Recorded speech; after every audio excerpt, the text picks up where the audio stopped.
জেন্টাইলদের অনেকেই হিব্রু এবং সেমাইট শব্দ দুটি দ্বারা ইহুদি জাতিকে সম্বোধন করে থাকে।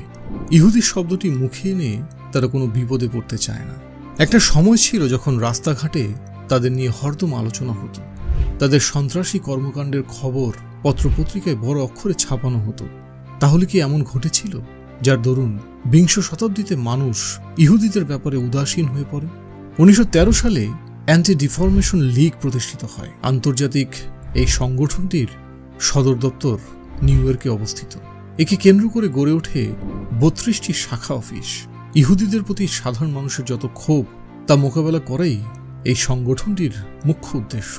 একে ইহুদিদের প্রতিরক্ষা বাহিনী বললেও ভুল হবে না।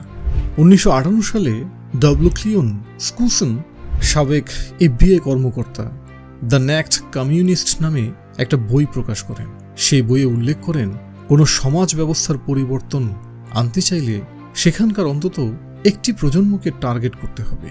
এর জন্য প্রয়োজন 20 থেকে 25 বছরের একটা পরিকল্পনা। অ্যান্টি ডিফরমেশন লীগ ঠিক এই কাজটাই করে।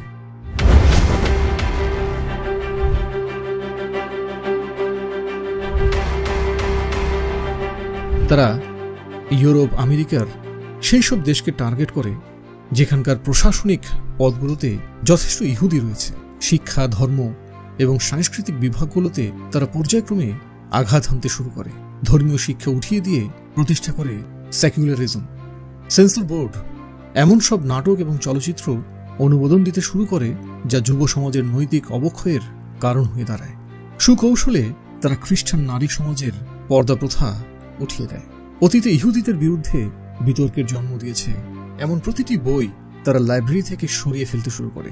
যেমন শেক্সপিয়রের মার্চেন্ট অফ ভেনিস। পত্রিকা প্রতিষ্ঠানগুলোকেও বাধ্য করে যেন তাদের বিরুদ্ধে আর কোনো নেতিবাচক সংবাদ প্রকাশ না করে। মানুষের মনে অদৃশ্য ভয় ঢুকিয়ে দিতে তারা জন্ম দেয় অসংখ্য অদ্ভুত মতবাদ, যেমন অ্যান্টিসেমিটিজম।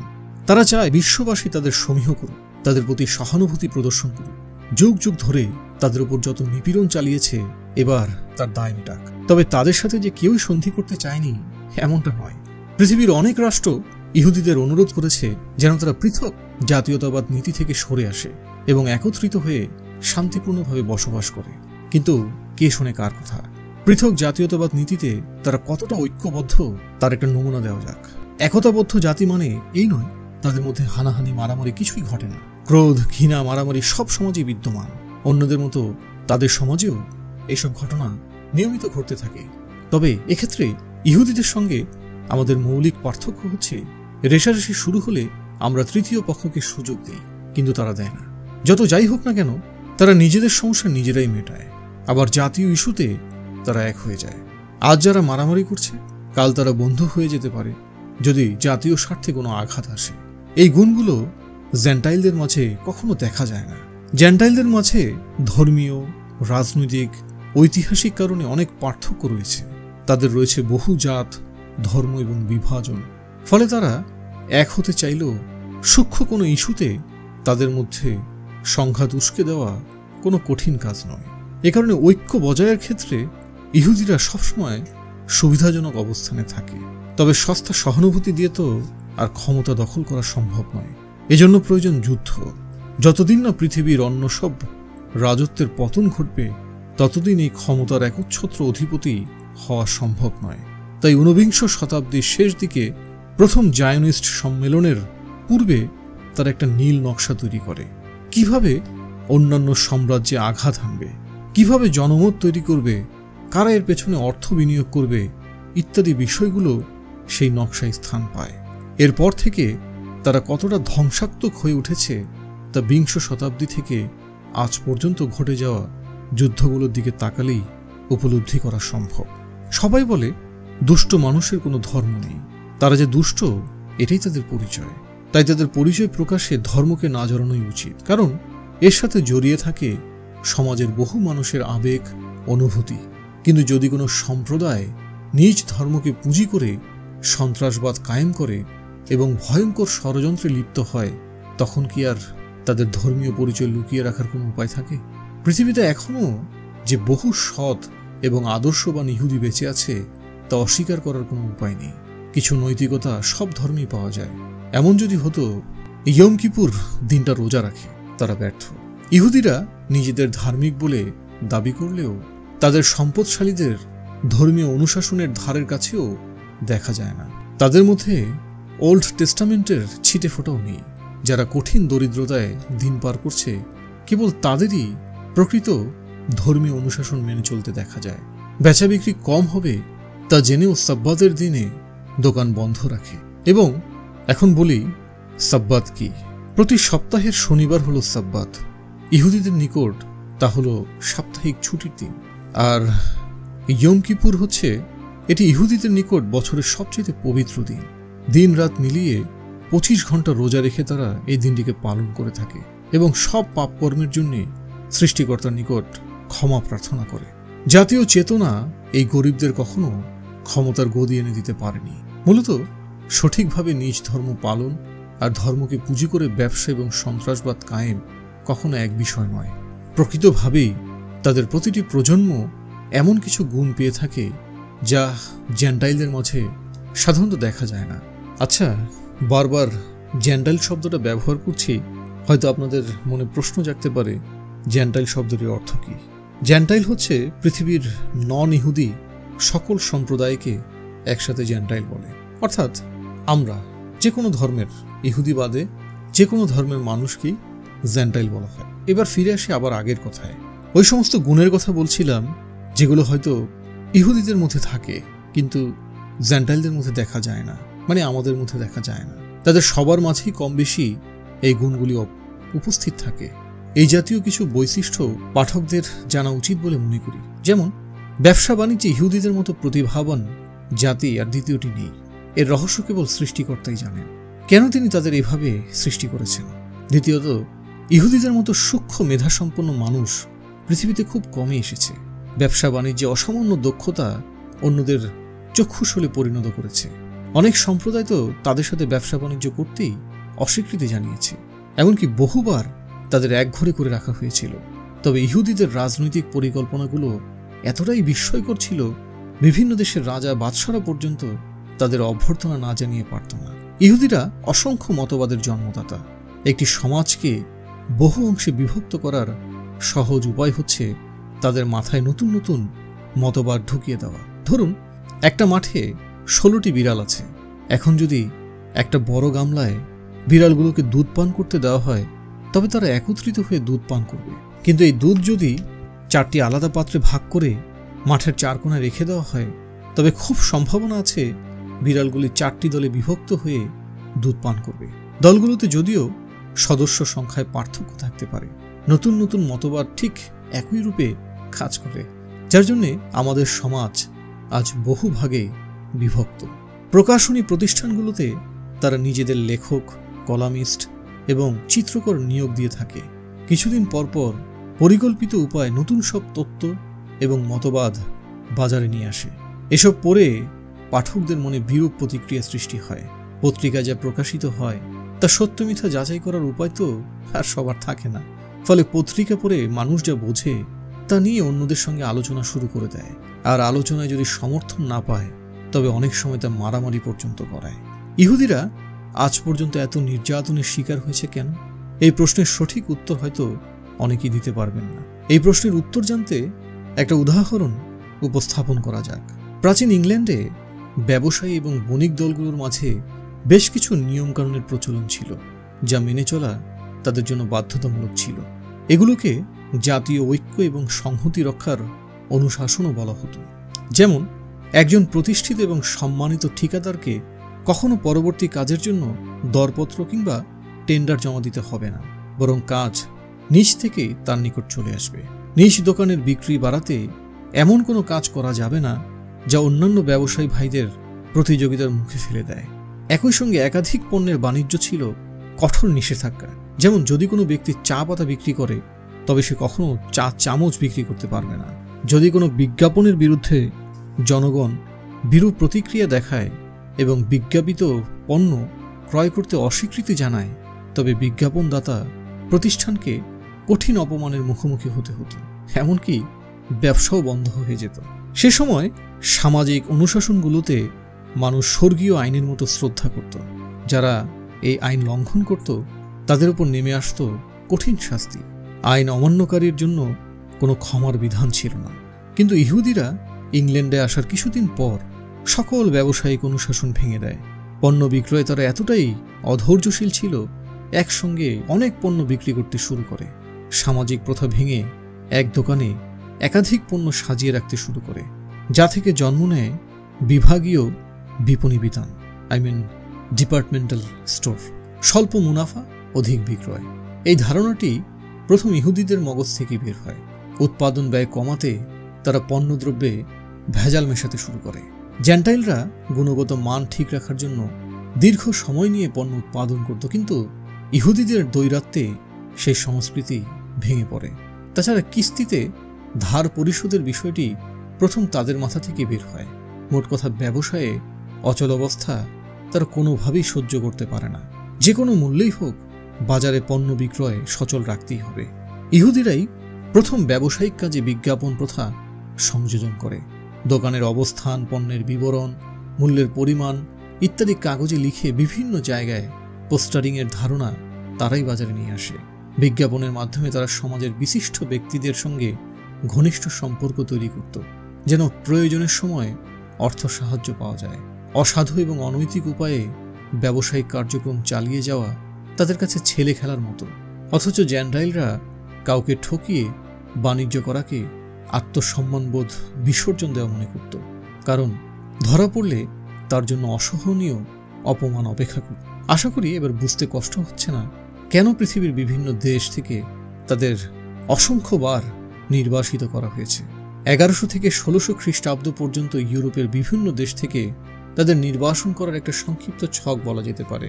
যেমন ইংল্যান্ড থেকে নির্বাসিত করা হয় 1290 সালে, পর্তুগাল থেকে 1497 সালে, স্পেন থেকে 1492, ফ্রান্স থেকে তো বেশ কয়েকবার, 1182-তে, আবার 1306 সালে, 1321 সালে এবং 1394 খ্রিস্টাব্দে।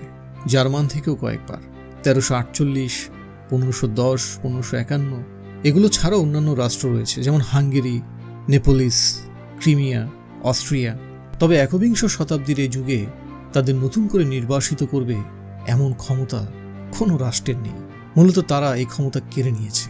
আজ তারা ঠিক ততটাই ক্ষমতাধর যতটা বাইবেলে ভবিষ্যৎবাণী করা হয়েছিল। ফেডারেল রিজার্ভ সিস্টেম তথা বিশ্ব ব্যাংক প্রতিষ্ঠার মাধ্যমে তারা পৃথিবীর সব সম্পদ শুষে খাচ্ছে। মানুষ যদি জানত কেন্দ্রীয় ব্যাংক কিভাবে কাজ করে এবং রাষ্ট্রীয় অর্থব্যবস্থার নিয়ন্ত্রণের নামে তারা কি করছে, তাহলে আগামীকাল সকালেই মহাসড়কে গণজোয়ার বয়ে যেত। যে সুদভিত্তিক অর্থব্যবস্থাকে পৃথিবীর প্রত্যেক পয়গাম্বর নিষিদ্ধ করে গেছেন, তাই আজ ইহুদিরা পৃথিবীর সব অর্থনৈতিক কর্মকাণ্ডের কেন্দ্রবিন্দুতে নিয়ে এসেছে।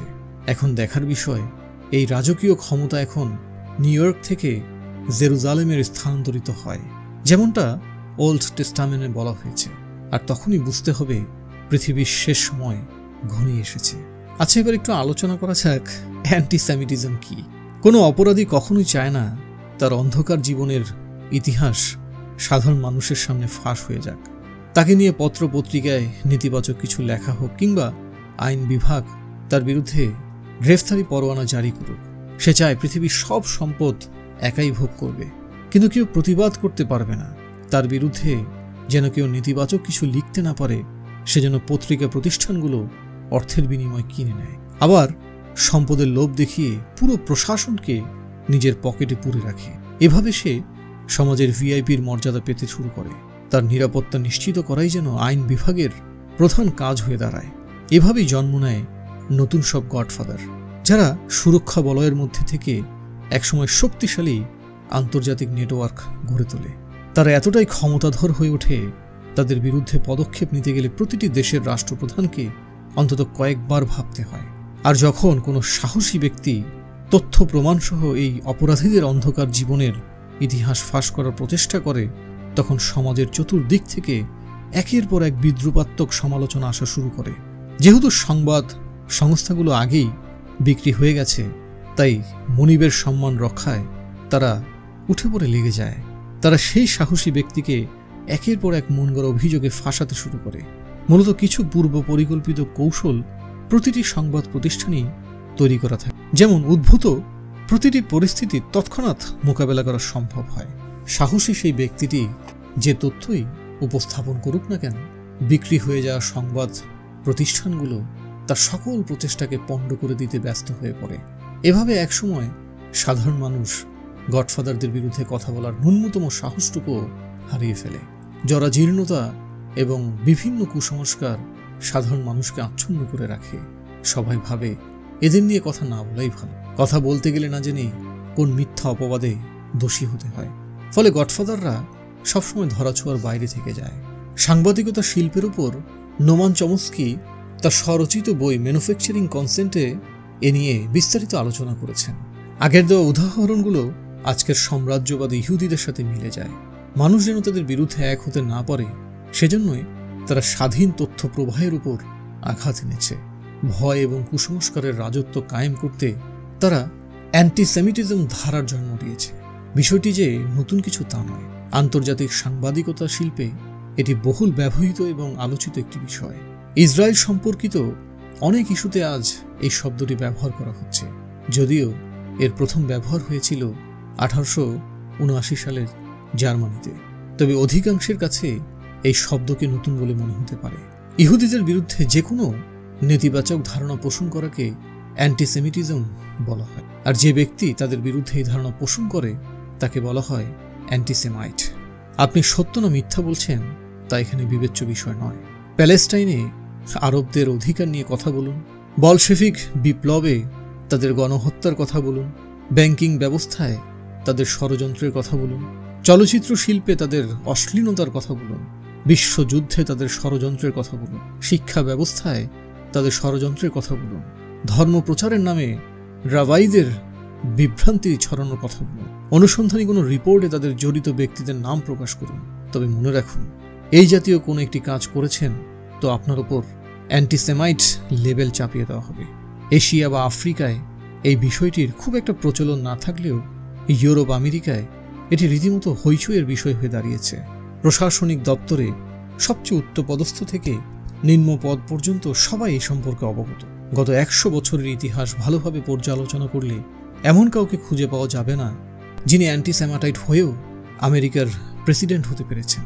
প্রতিটি দেশে বহু রাজনৈতিক আঁতুড়ঘর থাকে যেখানে নতুন নতুন রাজনীতিবিদদের জন্ম। শুনে অবাক হবেন, বিশ্বের অধিকাংশ রাজনৈতিক আঁতুড়ঘরগুলোকে তার একটা চেইন প্রক্রিয়া নিয়ন্ত্রণ করছে। ফলে যেই ক্ষমতায় আসুক না কেন, তাদের বিরুদ্ধে কেউই কথা বলবে না। তাদের মূল লক্ষ্য জেরুজালেম। তারা জানে হাজার হাজার বছরের পুরনো এই ভূমিকে পুনরায় ইসরায়েলের রাজধানী করা অতটা সহজ নয়। যে কোনো মুহূর্তে আক্রমণের আশঙ্কা তাদের সবসময় বিচলিত করে রাখে। তারা ভৌগোলিক সীমারেখায় ফাটল সৃষ্টি করে অসংখ্য নতুন রাষ্ট্র তৈরির ইন্ধন জুগিয়েছে। জাতীয়তাবাদ প্রতিষ্ঠান নামে এক দেশের সাথে অপর দেশের দ্বন্দ্ব বাঁধিয়ে দিয়েছে। ধরুন, গাজায় ইসরায়েলি বিমান হামলার প্রতিবাদে ইউরোপের কয়েকটি দেশ তাদের পার্লামেন্টে ইসরায়েল বিরোধী আইন পাশ করল। এবার জনপ্রিয় টেলিভিশন চ্যানেলগুলোতে তারা নিজেদের অতীত নির্যাতনের ইতিহাস এমনভাবে উপস্থাপন করতে শুরু করবে যেন মানুষের চোখ থেকে অশ্রু গড়িয়ে পড়ে। কবে কোন হলোকাস্ট 15 বছরের এক কিশোরী শত্রু বাহিনীর নির্মম নির্যাতনে মৃত্যুবরণ করেছে তা নিয়ে পত্রপত্রিকায় কলাম ছাপানো শুরু হয়ে যাবে। বেবিলন সেনাপতির যুগ থেকে আজ পর্যন্ত তারা যত নিপীড়নের শিকার হয়েছে তা নিয়ে একের পর এক প্রামাণ্য চিত্র তুলে ধরা হবে। সবশেষে সমাপ্তি টানবে এই বলে, যে জাতি হাজার বছরের নির্যাতন সহ্য করে 21 শতাব্দীতে পুনরায় মাথা তুলে দাঁড়ানোর সাহস ফিরে পেয়েছে, তাদের প্রতি ইউরোপিয়ান দেশগুলোর এমন অ্যান্টিসেমিটিক মনোভাব বিশ্ববাসীকে হতাশ করেছে। এ নিয়ে ইহুদিরা টকশোর আয়োজন করবে, যেখানে তাদেরই নিয়োগপ্রাপ্ত এজেন্টরা প্রতিনিধিত্ব করবে। এমন সব যুক্তি স্থাপন করবে যা শ্রোতা সমাজের মগজ ধোলাই করে ছাড়বে। তারা বুঝিয়ে ছাড়বে তাদের উপর ঘটে যাওয়া নির্যাতনগুলো ওই ইতিহাসের সবচেয়ে জঘন্যতম এবং হৃদয় বিদারক। তাদের প্রতিটি জীবন খুবই মূল্যবান। কেবল আত্মরক্ষা করতেই তারা গাজার সন্ত্রাসীদের বিরুদ্ধে বিমান হামলা করেছে। যারা এই সন্ত্রাসী কর্মকাণ্ডে জড়িত এবং যারা তাদের পক্ষ নিয়ে পার্লামেন্টে আইন পাশ করেছে, তারা উভয়ই অ্যান্টিসেমাইট। এমনকি সেই ফেরাউন যার হাত ধরে বনি ইসরায়েলের হাজারো শিশুপুত্র নিহত হয়েছে, সেও ছিল অ্যান্টিসেমাইট।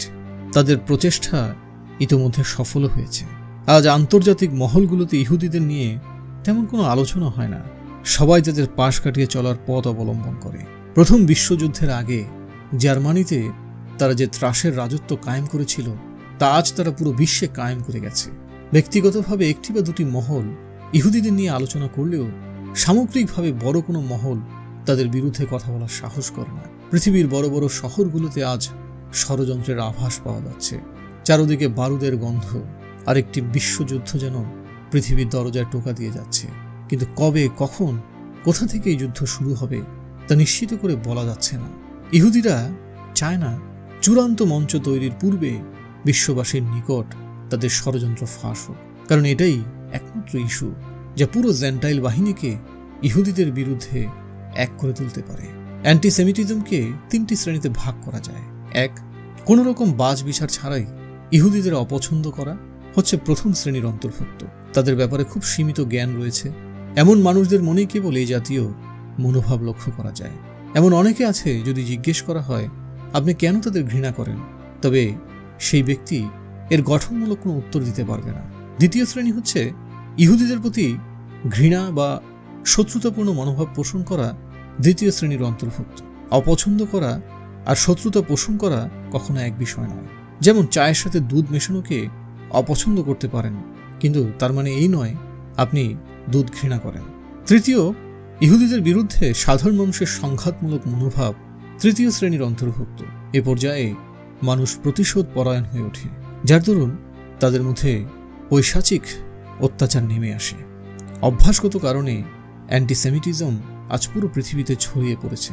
মানুষ পুনরায় তাদের বিরুদ্ধে এক হতে শুরু করেছে, তবে ভৌগোলিক সীমারেখার ভিত্তিতে পুরো পৃথিবীকে বিভক্ত করতে সক্ষম হয়েছে বলে ওই একতা চূড়ান্ত রূপ লাভ করতে পারছে না। তারা জানে সংখ্যায় অল্প হয়েও বিশাল জনগোষ্ঠীকে নিয়ন্ত্রণ করার একমাত্র সূত্র হল ডিভাইড অ্যান্ড রুল, ভাগ করো এবং শাসন করো।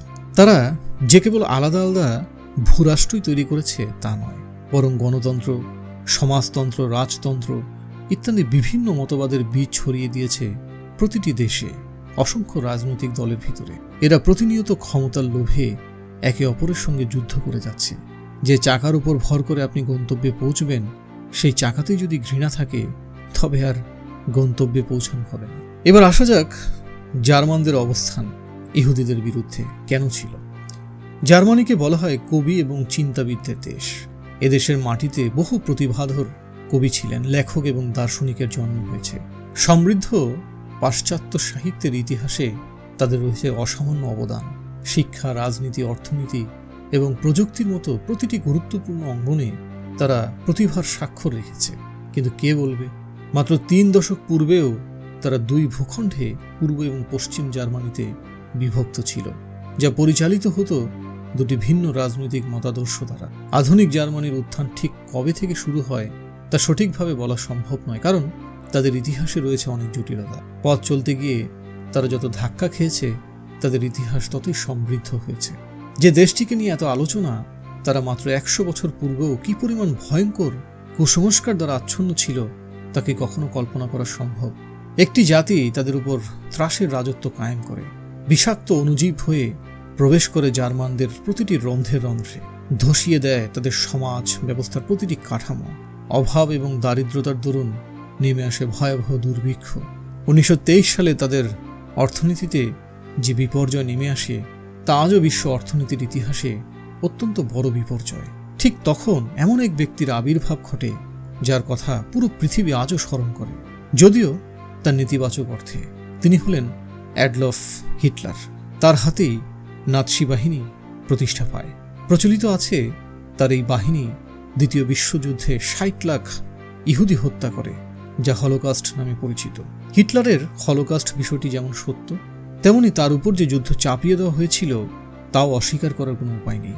1934 সালের জুন মাসে লেস অ্যানালস পত্রিকায় প্রকাশিত একটি প্রবন্ধে জার্মান ইহুদি লেখক ইমিল উডউইক কোহেন বলেছিলেন, হিটলার কোনো যুদ্ধে যাবে না, এমনকি সে কোনো যুদ্ধে জড়াতেও চায় না, কিন্তু আমরা তার উপর যুদ্ধ চাপিয়ে দেব, হয়তো এবছর নয় পরের বছর। এই প্রসঙ্গে মাই পলিটিক্যাল টেস্টামেন্টে হিটলার উল্লেখ করেন, এটা পুরোপুরি অসত্য। আমি বা জার্মানির কেউই 1939 সালে যুদ্ধে জড়াতে চেয়েছি। এর নেপথ্যে ছিল আন্তর্জাতিক ইহুদি সংগঠনগুলোর ষড়যন্ত্রময় পরিকল্পনা। তারাই আমাদের যুদ্ধ শুরু করতে বাধ্য করেছে।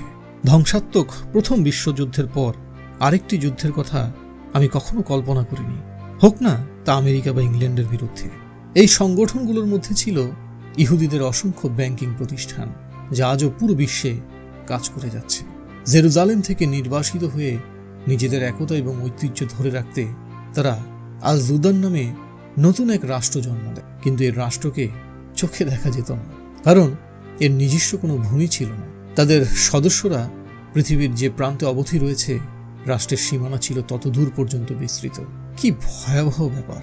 তারা কাহাল নামে নতুন এক সমাজের ব্যবস্থার জন্ম দেয়, যা মেনে চলা সকল ইহুদিদের জন্য বাধ্যতামূলক ছিল। আধুনিক রাষ্ট্রের ন্যায় তাদেরও ছিল পার্লামেন্ট, সেখানে নিয়মিত অধিবেশন বসত। পৃথিবীর বিভিন্ন প্রান্ত থেকে ইহুদিদের অঞ্চলভিত্তিক প্রতিনিধিরা, বিশেষত রাবাইগণ, এই অধিবেশনে অংশগ্রহণ করত। পরবর্তী বছরের অধিবেশনে কাদের আমন্ত্রণ জানানো হবে তা চলতি বছরের কাজের গুণাগুণ দেখে নির্ধারণ করা হতো। সেই অধিবেশনে নতুন বছরের লক্ষ্য নির্ধারণ এবং বাজেট পাশ করানো হয়। সেই পার্লামেন্টের নাম সেনহানড্রিন। পার্লামেন্টের পাশাপাশি এটা ছিল তাদের ধর্মীয় আদালত। Paris, Warsaw, Hanoi, new York সহ বিভিন্ন শহরে তাদের অধিবেশন বসত। গোপনীয়তা ছিল তাদের সকল কাজের প্রথম শর্ত, যেন সাধারণ মানুষ এসবের ব্যাপারে কিছুই আঁচ করতে না পারে। আল জুদানের প্রথম সদর দপ্তর ছিল প্যারিসে, পরে তা লন্ডন, নিউ ইয়র্ক এবং ওয়ার্সোর মতো আরও অনেক শহরে স্থানান্তরিত হয়।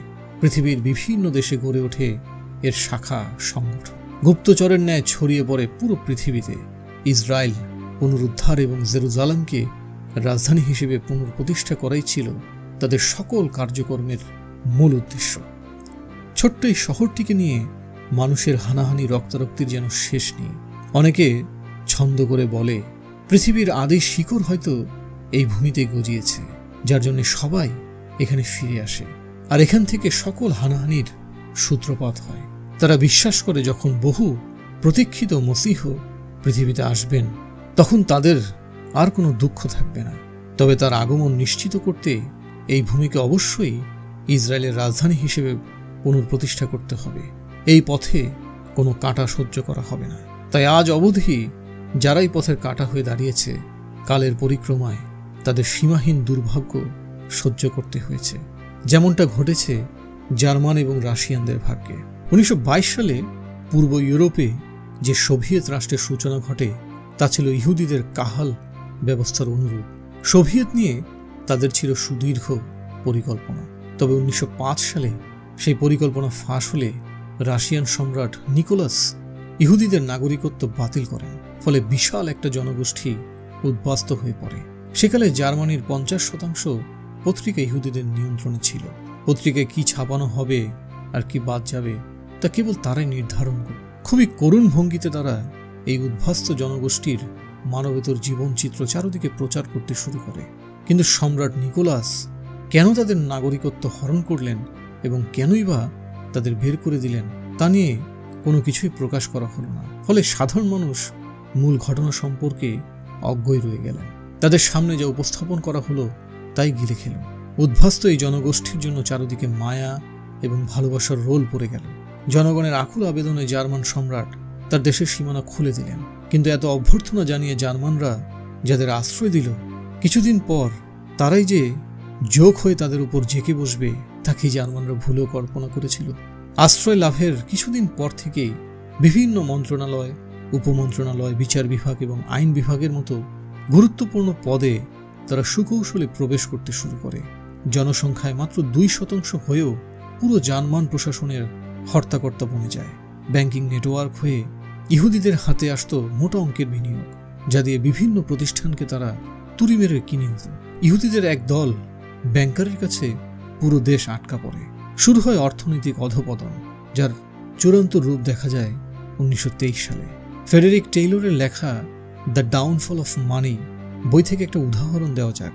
1922 সালে তাদের বাজারে 163 মার্ক, অর্থাৎ মার্ক মানে হচ্ছে জার্মান মুদ্রা, তাহলে 163 জার্মান মুদ্রা দিয়ে একটি পাউরুটি পাওয়া যেত। 1923 সালের সেপ্টেম্বরে তার মূল্য হয় 1.5 বিলিয়ন মার্ক এবং নভেম্বরের শেষ হতে না হতেই তা বেড়ে দাঁড়ায় 2 মিলিয়ন মার্কে। ভাবা যায়? বইটির আলোচ্য অংশটুকুর সম্পূর্ণ শুনতে বাংলা জংশন চ্যানেলটি ঘুরে আসতে পারেন, চ্যানেলটি সাবস্ক্রাইব করতে পারেন। বাংলা জংশন চ্যানেলটি সব ধরনের নন ফিকশন, ইতিহাস, ফিলোসফি, রাজনীতি, বিশ্ব রাজনীতি সহ সব ধরনের প্রবন্ধ নিয়ে কাজ করবে। বিষয়ভিত্তিক বিষয়ে আপনাদের পছন্দ বা চাহিদার কথা আমাদের জানাতে পারেন। ধন্যবাদ। দুটি কথা বলি, আমাদের চ্যানেলের কম ভিউ, কম সাবস্ক্রাইবার নিয়ে ইদানিং সবাই দুঃখ প্রকাশ করেন, আক্ষেপ করেন। এটা আমাদের ভালো লাগে। এই চ্যানেলগুলি শুধুই বই প্রেম আর বইয়ের প্রতি অনুরাগ থেকেই তৈরি। আপনারা যে কজনই আমাদের শুনছেন তারাই আমাদের আপনজন।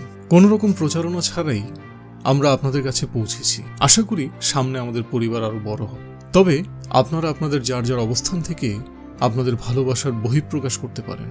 সামাজিক যোগাযোগ মাধ্যমে কিংবা ব্যক্তিগত আলাপচারিতায় প্রিয় মানুষদের সাথে আমাদের চ্যানেলের প্রতি ভালো লাগা বা ভালোবাসা আপনি বইপ্রেমীদের মাঝে ছড়িয়ে দিতে পারেন।